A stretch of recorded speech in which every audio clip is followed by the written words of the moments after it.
Hey there, folks. Now, I reckon most of y'all know the Okefenokee Swamp is one of the most mysterious places down south. Stretching out for miles, it's a place where the line between the real and the supernatural gets mighty thin. Gators, snakes, thick fog rolling in at sundown. It's enough to put a shiver in your bones, but tonight, we ain't just talking about the usual dangers. No, sir.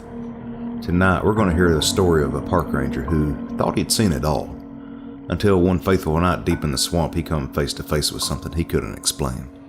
Something straight out of your darkest nightmares. Was it just the swamp playing tricks on him?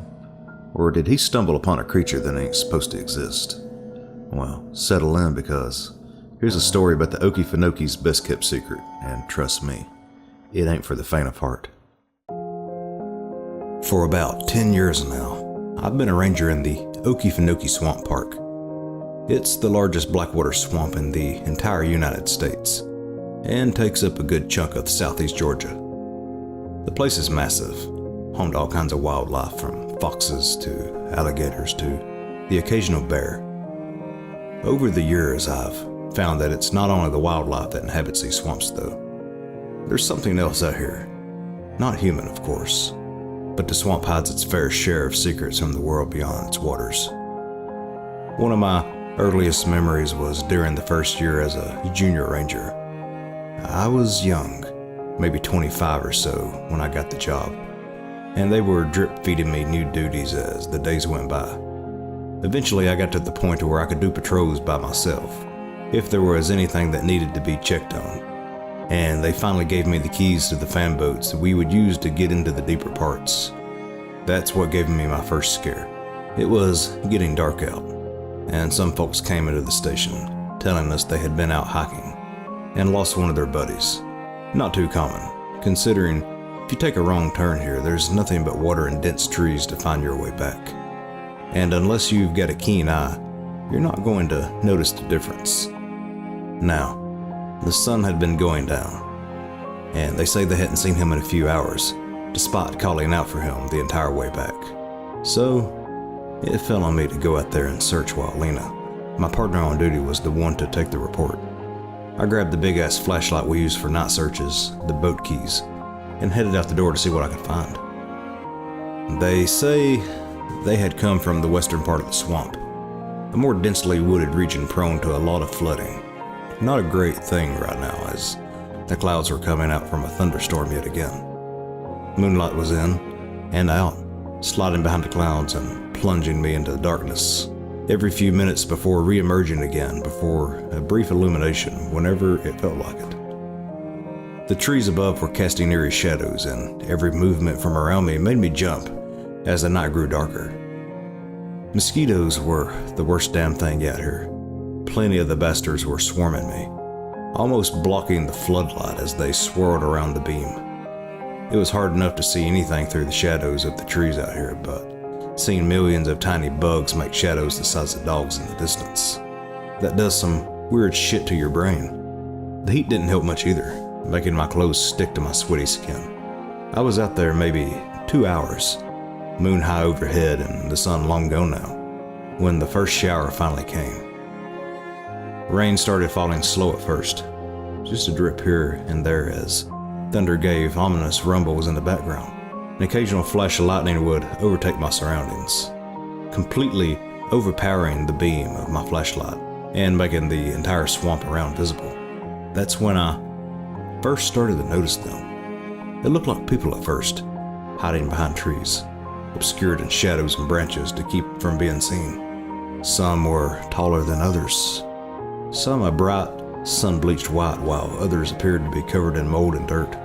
The first one barely caught in the light as it ducked behind a tree, long white fingers on one hand being the only thing I saw before they slipped back into the darkness behind it. I saw another one 10 minutes later, though this one was much more clear. It was in the middle of the trees, partially submerged in some water and muck below. The waist up, there was a mostly decayed body, stripped by the bugs and weathered down to the bone already. Ribs holding rotten ribbons of flesh on them. It disappeared as quickly as my light hit it, one rotting eye still staring at me from its skull as it submerged under the water, leaving me shaking in fear. Despite trying to get the message back to Lena, I didn't have any signal going through on my walkie. I was finally around the space where they said they had lost their friend, and I started yelling for him. Despite how scared shitless I was, everything I had seen up to that point, I was just able to rationalize, I guess. It was my first time out in the swamp on my own, especially this late at night. The weather wasn't helping my nerves. Ahead of me, the trees opened up in the clearing. Nothing but a small pond unmarred by roots or trunks sticking through. The rain suddenly stopped, the moon appearing from behind the clouds and shining down on the dark black waters below, reflecting its light. There, standing in the middle of the clearing with hands stretched high to the sky, as if pleading for the moon to come down and meet it, was a body. Hell, a body was putting it mildly, as this thing was stripped of all flesh, empty sockets where the eyes should be as it stared up into the moon above. From where I was in the boat, I could see it was dressed in a long, flowering, white gown, almost like a wedding dress. I couldn't tell if it was looking in longing, reverence, or both, as it reached further toward the moon. It was standing atop the water surface as if it was a smooth glass floor, not even making ripples across the water as it was glowing in the moonlight beneath her. As I watched, more skeletons and decaying bodies emerged from the water, gliding upward to the surrounding skeletal bride as she continued reaching for the moon above. They grabbed her, dragging her back down below the surface of the water, as the moon was once more hidden by the clouds above. I tried shining my floodlight over to see if there's anything still there, but the clearing was completely empty, just shadows dancing off the water surfaces again. I turned tail and ran that night. We ended up finding the guy that was missing the next day. Somehow wandered right over to one of the nearby highways, though it was a hell of a walk for him to get there. Lena didn't believe me when I told her about the skeletons and decaying bodies in the water, simply looking at me like I was absolutely insane. A year or so later, we were the unlucky side of a murder, or at least it was initially called a murder. Some poor girl's body was found floating in one of the more touristy areas, totally drained of every damn drop of blood. All they were able to find was one puncture wound between her neck and shoulder. That wasn't from any animal known to be in the park, so the Georgia Bureau of Investigations came to look around. I got paired up with a guy named Sully around the swamps, investigating to see if we could find any sign of where she was killed or a possible weapon, even good guy. We ended up getting to be friends in the couple of weeks we were going around the whole length of the Okefenokee. One thing we agreed on: the amount of destruction being done to the environment out here needed to stop. There was a mining operation about to start nearby, extracting lithium through strip mines right outside the damn swamp borders. That was just the latest issue too, because a few of the major train yards have been dumping chemicals for the last few decades that was just now coming to light. God knows it added to the cancer clusters that have been popping up in the youth around here, taking the kids away too damn young. What we found one night though, almost a week after beginning our investigation, made us both see that the problems were only going to get worse. Another body had turned up a day earlier, causing a whole other fuss as GBI was still trying to get a handle on the situation. This was a big guy too. They matched him up with a trucker that had gone missing a couple weeks ago. Big rig found, empty and abandoned on the side of the highway nearby. His body was pretty messed up, decay setting in, but he had a similar wound with the same telltale sign. His body was absolutely drained of blood. Sully and I spent the next day tracking deep into the swamp, trying to figure out where it could have come from based on the faint currents through the water. After about 7 hours of tracking from sun up, we found something. A shadow clearing in the middle of the northeast quadrant. Tons of trees clustered around it that kept it mostly closed off. But a small gap between that became the floodgate essentially when it rained. We theorized that was what was letting the bodies loose, allowing them to drift over to the more populated areas of the swamp where they would be found. Our theory was somewhat backed up almost immediately, and we definitely found the origin point of the dead people. Inside this clearing, bodies were piled up in various states of decay. Every single one was drained of blood, the newest corpse probably being only a few days old at the most. Alabaster, white skin, was glowing against the dark waters, making me feel nauseated in the humid afternoon. The whole area smelled of death, and the bodies adding on to the decay from rotting trees and vegetation. It was more than the time I found a rotting bear near the park entrance. Poor bastard almost torn in half by a car that hit him. They all had the same puncture wound, though it was different sides for some of the bodies. Probably just wherever the killer was able to get a good angle in. Sully pulled out his radio to make a call back to the station, letting them know what we had found. Unfortunately, they said it was going to be a bit before more people could come out thanks to an emergency in town. The downside of living in the rural South is there are only so many resources spread thin over a huge area. We would just have to set up and wait for someone to come out here. But in the meantime, we had our own plan. In the off chance the killer returned, we parked our boat a little ways downstream, anchoring it into a nearby tree out of sight. Then we got out, waders and boots on to keep from getting totally soaked as we made our way back toward a small clearing. The sun was getting low, and we knew we'd have to take position soon to make sure nothing took us by surprise. There was a little luck on our side though, because one of the old ranger outposts was nearby. A small, rotting cabin built up on rickety platforms. We crammed ourselves in, getting ready for what could be a long night. Maybe 2 hours passed with nothing. I think I ended up falling asleep on one of the rusty folding chairs left inside the post. The place was bare, an old landline phone hanging on one wall, a small desk in the corner, and one dingy light bulb hanging from the ceiling. Damn thing didn't even work, and there probably wasn't any power coming in here anyway. Sully got outside and looked around for a little bit while I was snoozing inside, and when he woke me up, he showed me the reason why we didn't have any power. The small post stringing wire along for electricity was ripped out of the ground. Nothing but a frayed wire still hanging loose above the water. No doubt that was a major safety hazard, but it's not like anyone had ever come out this far. We started checking the further reaches of the swamp a lot more often after this situation, hoping to avoid another pile of bodies coming up like it did. The sun was gone in the sky by the time we realized our serial killer was much, much worse than some awful human. Sully had a fancy pair of night binoculars, and we were trading off back and forth watching the spot to see if anyone was coming. Hell, we were scanning the entire damn area, desperately trying to see anyone coming up before they actually got too close. That way, we could get a better look. Our worst fear was that they would come up to their dumping spot with another body to get rid of, probably drained of blood again. Of course, that was a confirmed reality just a few minutes after midnight. Nobody had shown up out here still, with the two of us debating throwing down a GPS marker and heading back to the main station. I was on watch, scanning the area from left to right when suddenly there was a figure standing in the clearing. The damn thing was huge, standing probably 9 feet tall at the least. It was holding another body, likely drained as well because it flung it to a tree a few moments after I caught sight, making it crumble to the water below. I grabbed Sully, pointing in the direction of the clearing, handing him the binoculars to get a look. His gasps were something I'll never forget, because the thing turned right towards us there. This giant bastard was like Mothman's fucked up southern cousin. Bristles of stiff spines all along its arms and legs, with at least 6 arms sprouting down the body.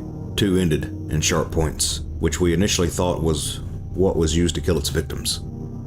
The others had human-like hands, though the fingers were deadly sharp at their tips. Then it looked to the body it had just thrown aside, something unfurling from its face. The huge red eyes were glowing in the moonlight, hexagon patterns reflecting everything around it. As the mouth sketched, I realized it was a sharp, needle-like beak that it then punctured the fresh body with. I couldn't tell what it was doing, but the body started to shiver, something squirming though the still skin as it made itself inward. That was all me and Sully needed to see, because I had no idea what the hell this thing was other than an abomination against God. The situation with a believed murderer meant we got clearance to carry firearms, and both of us drew ours now. Sully had a rifle, while I just had a standard issued pistol. We gave ourselves a moment to prepare, grabbing a couple of old flares from within the desk in case they might come in handy, and moved out. We made it to the edge of the clearing, still hidden from this damn thing and whatever it was doing. As Sully poked his barrel around the corner, waiting for the right moment, the damn thing turned and locked its giant red eyes with mine. It wasn't human for sure, and the only thing behind those eyes was the desire to feed, breed, and eat some more. This was the stereotypical southern pest, made into one of my greatest fucking nightmares. Soon as it looked at us, Sully fired a shot off, hitting it in one arm. The damn thing took off flying, both of us firing shots up after it. I think one of our shots found the right mark because it shot through one of the wings, causing it to lose lift and start falling back down. I fired again, this time hitting it in the lower jaw, taking out a massive needle of a mouth. One more shot and we could take this thing out. My clip was empty, and when I went to reload, the mosquito man rushed at us, making me fumble the new clip into the dark water. The creature hit Sully, sending him flying backwards before splashing down into the muck behind us. I started to run back towards the outpost, picking up Sully as I went. He had lost his gun when he was thrown, meaning we were shit out of luck when it came to defense. As we hauled ourselves up onto the outpost platform, I uncapped one of the flares, throwing it at the lumbering creature now wading towards us. It didn't handle the deeper water well, despite the great height advantage it had. It was struggling to pull its feet from the muck below. As we got inside, Sully slammed the door behind us, pulling the deadbolt which snapped from rust. It was only a moment before a loud thump shook the entire outpost, the creature landing on the platform outside. There was nothing we could do but press ourselves to the back wall, hoping that it might lose interest and leave. Now would have been an awesome time for some of the others to show up like they were supposed to hours ago, but no such luck there. One of the sharp arms busted through the thin wooden door, tearing a piece out as it was pulled back. The thing was coming in now, forcing itself through a small doorway while tearing the wooden panels out from the door and wall. There was little chance for us to get away, and we had to try at least. I opened up the shutter over at the back window, exposing a dingy pane of glass roughly half my size. I pulled my arm back, smashing it with my elbow to get out, and pulling Sully out with me as the creature got closer into the outpost. Uncapping the last flare, I threw it into the window behind me, letting the bright flame ignite the old rotting wood inside. We clambered back, trying to make our way from behind the outpost back to our boat before the thing got out. The scream that damn thing let out is something I'll never forget, sounding like dozens of voices crying out all at once as the flames licked its skin. I saw the windows bust outward, the wall around it being blasted out with flames reaching closer to us. The creature fell out, body half on fire and sizzling as it fell from the platform and hit the water below. We had to get out, water splashing up through my waders at this point and chilling me in the humid air. I could see blue sparks coming a feet away in the darkness, the live wire on the post that Sully had pointed out earlier. The idea was a risky one, but if it meant I could at least take the bastard out with me, I tried. It was gurgling up from the water now, clumsily sloshing its way towards us in the dark water. Nothing was going to stop the bastard, but I made my way as quickly as I could over to the post. My waders were made of rubber, so I hoped this half-baked scheme would work. As the thing got closer, I reached out, grabbing onto it and using its own offbeat momentum to swing it around to the other side of me. It landed right on target, face first into the live wire. I felt a brief shock as my hands let go of its body, noticing smoke rising from it as it convulsed atop the post. A couple of moments passed before the wire shorted out, the creature going limp against the post as it died. The outpost was still going up in flames around us as we both lifted the body, bringing it towards the massive pier. It became that thing's funeral when we threw it on top, letting it burn away before it had any chance to pull some shit and come back at us. There was no sound from it, just the crackling flames as the outpost burned, smoke rising into the sky above. Screams started coming out from the clearing, this time more high-pitched than the last, but all in a terrible disordance that sounded like the choir of hell. We covered our ears, looking back at the clearing as the moonlight illuminated 3 small bodies, each one maybe 3 or 4 feet tall. One of them took to the air, massive needle mouth extending under the glowing red eyes. This fucking thing was nesting its eggs in the dead bodies, reproducing. I went back to the boat, grabbing the flare gun and a can of gasoline while Sully made his way to the small ones. They didn't put up much of a fight, thankfully, and he was able to crush them relatively easy underfoot.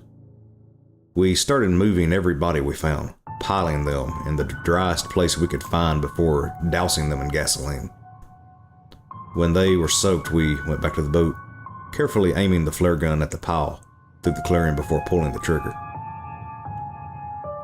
Everybody in that pile went up that night. I still don't know who all of them were, and it's likely their poor families may never get closure. But after seeing what that thing had nested in them, I think we did them a service burning the bodies. Sully and I both gave the same report, though GBI didn't seem to believe it. Every time we've talked about it since, we've wondered, was it just some freak of nature cryptid or a mutant abomination made by the pollution taking hold? My bet is on the pollution, chemicals probably getting into the mosquito spawn and making, well, these bastards.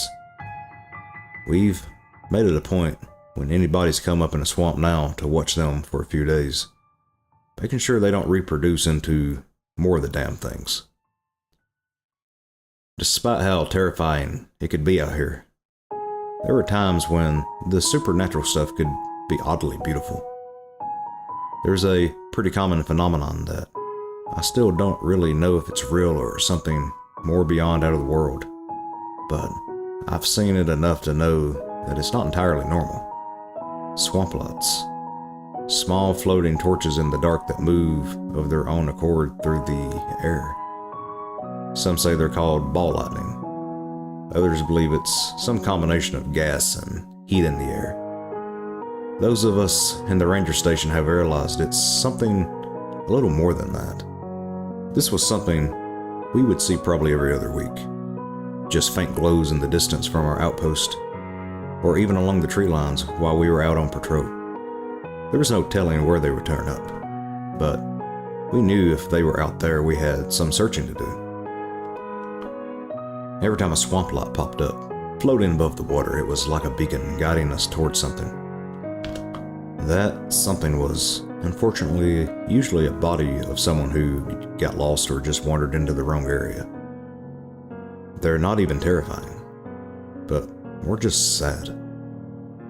Every time we would see one, it was a sign to get out the nets and drag the water. Granted, that wasn't always the case, and we think some were just stray spirits left to wander, unable to move on even after the bodies were taken for burial. I think they got lonely sometimes too, because just floating out there in search of someone, something, to actually acknowledge that they were once there. One night when I was out on the main platform, I looked off into the trees to see what almost looked like Christmas lights blinking in and out, but way larger than any of the fireflies that were out here. That sent a bad feeling down my spine, hoping that I wasn't about to stumble upon a mass grave or anything. The lights were just there though, zipping over the water and, if I'm right, chasing each other in play. We dredged the area the next day, but no bodies came up.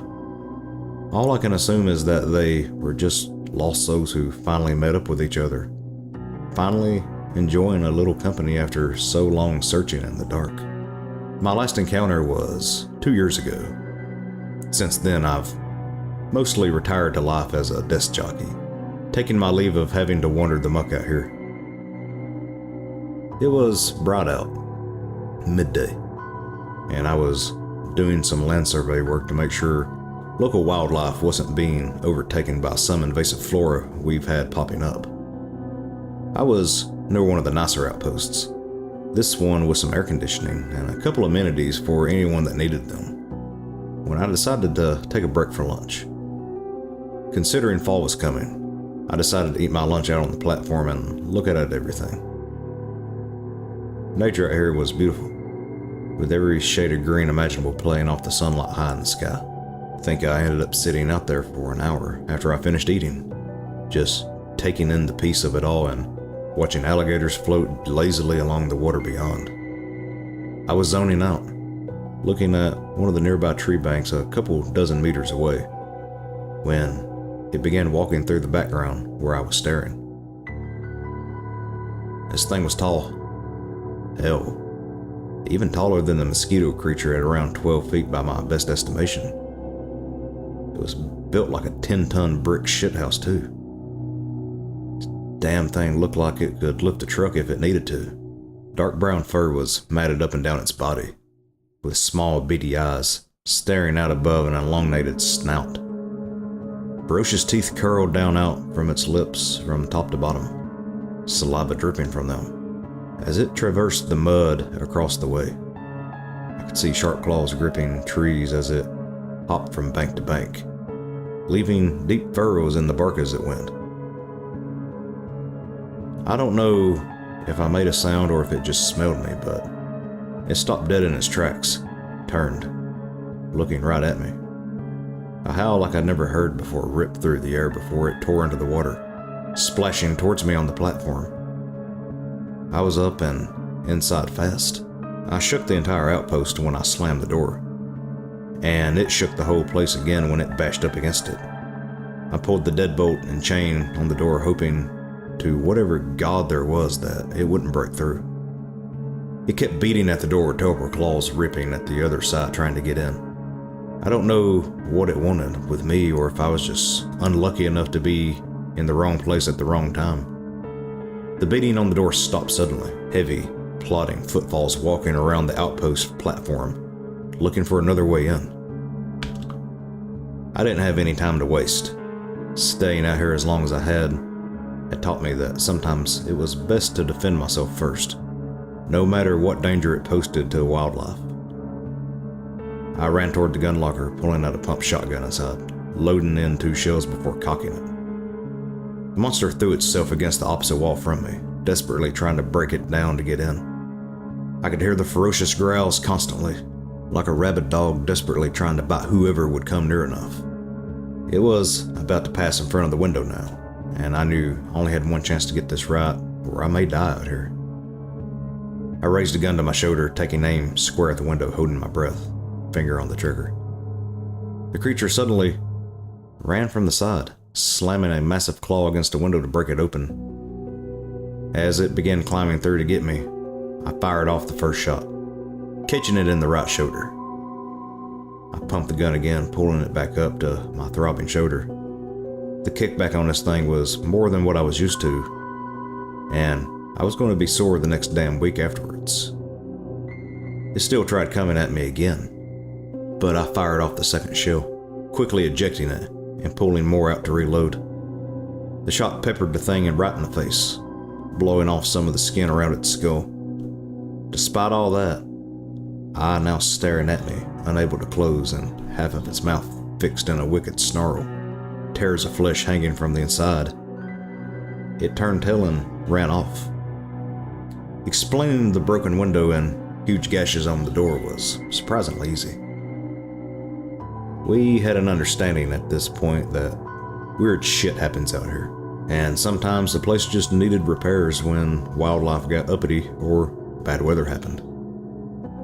Most of the official expense reports mentioned bad weather, but on occasion, we would have fun with them, making up random bullshit to send off to the state auditors. Not like they were going to come out here and check it on it themselves. I haven't seen the damn son of a bitch since. Thank God. I have heard some of the younger rangers tell tales of howling late at night and seeing a massive creature walking through the trees, just beyond the shadows of what they could see. Shining a light on it only causes bright green eyes to reflect back when they see it. That's usually all it takes for them to turn tail and run. I still work here, but like I said, I stick to desk jobs now. The younger folk can go out and deal with all the craziness the Okefenokee has to offer. I think I'll stay right up here in the air conditioning.